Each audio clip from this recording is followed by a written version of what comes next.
दोस्तों, जिस प्रकार से इस बार लोकसभा चुनाव में भारतीय जनता पार्टी की जो ये गिरावट आई है सीटों में, और आपने ये भी देखा था कि जिस प्रकार से कांग्रेस द्वारा या फिर इंडिया अलायंस के द्वारा जो चलाया गया था प्रोपेगेंडा कि संविधान खतरे में है और कहीं ना कहीं संविधान को खत्म करने की कोशिश की जा रही है या फिर संविधान को बदलने की कोशिश की जा रही है भारतीय जनता पार्टी के द्वारा, ये बताया जा रहा था कि ये फैक्टर कहीं ना कहीं इंडिया अलायंस के पक्ष में चला गया।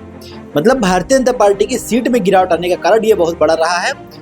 तो ऐसे में जिस प्रकार से संविधान की बात कांग्रेस या फिर इंडिया अलायंस कर रही है कि संविधान की रक्षा करना हमारा कर्तव्य है, वही आज उत्तर प्रदेश के अयोध्या में एक लड़की के साथ बलात्कार हो गया है तो कांग्रेस अब अपना संविधान लेकर गायब हो चुकी है।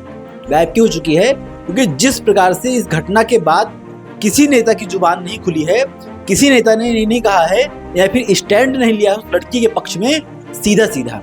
तो ऐसे में जिस प्रकार से राजनीति चल रही है, ये बेहद ही दुखद है देश के लिए, तमाम सारे देश की लड़कियों के लिए। तो ऐसे में आपको बता दें, अयोध्या में चंद्रशेखर रावण आजाद जो कि नगीना सीट से सांसद हैं, वो अयोध्या पहुंचे हैं। अयोध्या क्यों पहुंचे हैं? क्योंकि वहां पे जो मिल्कीपुर क्षेत्र की सीट है, विधानसभा सीट है, उस पर उपचुनाव होना है। क्योंकि वहां से अवधेश प्रसाद विजयी होकर सांसद बन के चले गए हैं लोकसभा, तो सीट खाली हो गई है। तो उपचुनाव के नाते प्रचार प्रसार करने के लिए अयोध्या चंद्रशेखर रावण यानी चंद्रशेखर आजाद पहुंच चुके हैं। लेकिन चंद्रशेखर आजाद एक बार भी उस पीड़ित परिवार से मुलाकात करने नहीं पहुंच गए। महज चंद कदमों की दूरी पे वो लड़की का घर था, महज चंद मिनट की दूरी पे वो घर था। लेकिन चंद्रशेखर रावण ने इतना उचित नहीं समझा कि उस लड़की से मुलाकात की जाए जिसके साथ रेप हुआ है, उस लड़की के परिवार से मुलाकात की जाए जिसके बिटिया के साथ रेप हुआ है। मतलब आप जिस प्रकार से देख सकते हैं कि ये जो पीडीए के लोग हैं, ये जो चंद्रशेखर रावण आजाद हैं और जो बता रहे हैं कि बाबा साहब भीमराव अंबेडकर का जो संविधान है उसको भारतीय जनता पार्टी खत्म कर रही है, तो कहीं ना कहीं संविधान खत्म करने की कोशिश चंद्रशेखर रावण आजाद भी कर रहा है। क्योंकि सांसद होने के नाते और उत्तर प्रदेश में जिस प्रकार से वो राजनीति करते चले आए हैं, उसके नाते कम से कम आपको उस बिटिया के पक्ष में जाके खड़ा होना चाहिए था। उसके बाद से चंद्रशेखर रावण अयोध्या में ही थे, बरकरार थे, प्रचार प्रसार किया, लेकिन उस लड़की से मुलाकात नहीं की, उसके परिजनों से मुलाकात नहीं की। दोस्तों, ये किस लेवल की राजनीति हो रही है देश में, ये बड़ा दुर्भाग्यपूर्ण है। क्योंकि देश का जो राजनीति की दिशा है वो अब सिर्फ और सिर्फ वोटों में सिमट के रह गई है। सभी पार्टियां ये चाहती हैं कि उनको वोट कैसे मिल जाए, सभी पार्टियां यही चाहती हैं कि वो राजनीति कैसे कर लें किसी मुद्दे पे। अब आप समझ लीजिए कि इस मुद्दे पर भी राजनीति की गई। राजनीति क्यों की गई? क्योंकि अवधेश प्रसाद का करीबी था मोहित खान। तमाम सही तस्वीरें आई, उसमें अवधेश का प्रचार प्रसार करते दिखा मोहित खान। तो अवधेश का करीबी था, इसीलिए अखिलेश ने भी स्टैंड किसके साथ लिया? मोहित खान के साथ। अवधेश से जब प्रश्न पूछा गया तो भड़क गई रिपोर्टर पे, कहने लगे कि आप गलत कह रहे हैं, देखते हैं क्या होगा, हम जाएंगे अयोध्या तो देख लेंगे। और अखिलेश क्या लिखते हैं कि डीएनए जांच हो, मतलब लड़की का बलात्कार हो तो डीएनए जांच कराई जाए जो बलात्कारी है उसका, कि बलात्कार किया है कि नहीं। इतना बड़ा साक्ष्य एक लड़की का बलात्कार हुआ, उस पर अखिलेश को भरोसा नहीं है। इसी प्रकार चंद्रशेखर रावण आजाद भी अयोध्या में होते हुए भी उस लड़की के परिवार से मिलने नहीं गए।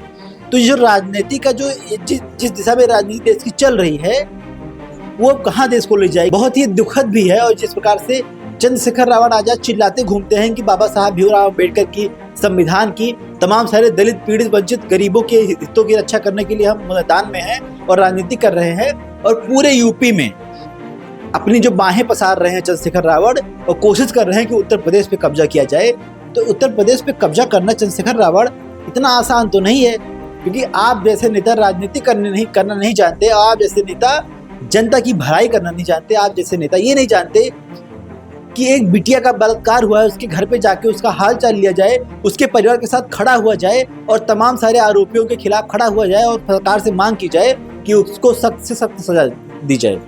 लेकिन छोड़िए, ये तो छोड़ ही दीजिए कि परिवार के साथ खड़ा होना, आरोपी के खिलाफ जो कार्रवाई उत्तर प्रदेश सरकार ने की है, बुलडोजर चला है, उस पर भी चंद्रशेखर रावण का प्रश्न उठ गया है। चंद्रशेखर रावण ने कहा है कि ये बुलडोजर की कार्रवाई गलत है। इस पूरी वीडियो को आप देखिए। जी, आप अयोध्या आए हैं, यहाँ आज पिछड़े वर्ग की एक आज पिछड़े वर्ग की बालिका के साथ रेप हुआ है, गैंग रेप। तो क्या आप उससे अधिकारियों से बात की थी, हमारी टीम भी जाके उनसे मिली थी। कार्रवाई हो रही है और मैं चाहता हूँ कि कठोर कार्रवाई हो कोई निर्दोष उस पे उसका उत्पीड़न न किया, कोई दोषी बचे ना। सुन लो पहले। नहीं, बुलडोजरी कार्रवाई से मैं सहमत नहीं हूँ।